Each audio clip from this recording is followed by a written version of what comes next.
گوشه خورد زیرکی در خانه شد.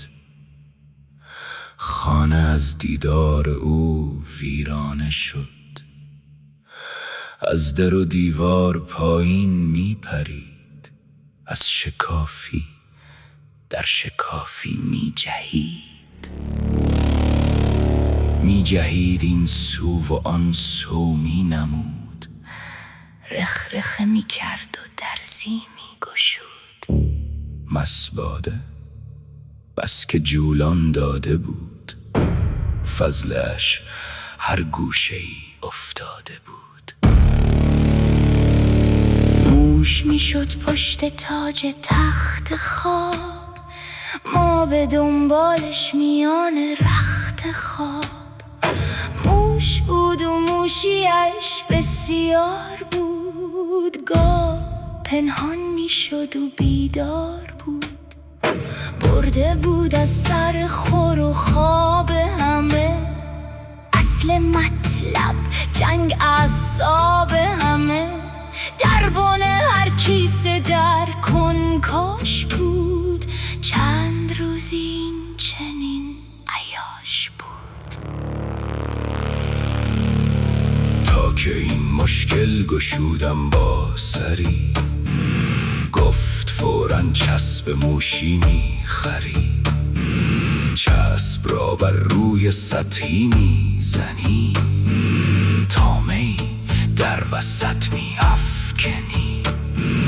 در هوای تام موش آید به پیش، چسب بر پا میزند با دست خویش.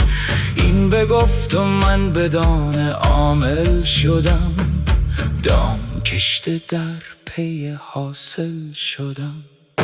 موش دید از دور مهمانی شده، خانه رحمت بر بی ارزانی شده. پیش خود گفت که ای موش دلیر، خانه ات آباد دامانت پنیر. گربه تو پیش حجله کشته است، رای صاحب خانه برگشته است. شیوه همزیستی را برگزید، بل عجبها از بشر باید برید. جست و خورد و آن شکم را سیر کرد، رفت تا خیزی بگیرد گیر کرد. ناگهان آن بخت را برگشته دید، چسبا در دست و پا غشته دید. زجه میزد چسبا را وا کنید، این تن آلوده را احیا کنید. لیک کار از این پشیمانی گذشت، جان با ارزش فدای تامه گشت. هر که خشتی روی دنیا چیده است، چسبا در دست و پا چسبیده است. ما چون موشیم و دنیا چسب ناک، تامه ها بسیار خوش نقشند و پاک.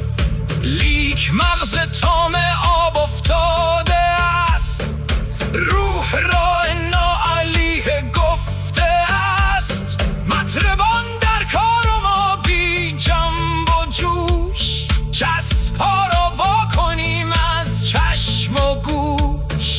وا کنیم این بندهای زر خرید، پای در گل رفته را باید برید. هر که چسب پای خود را باید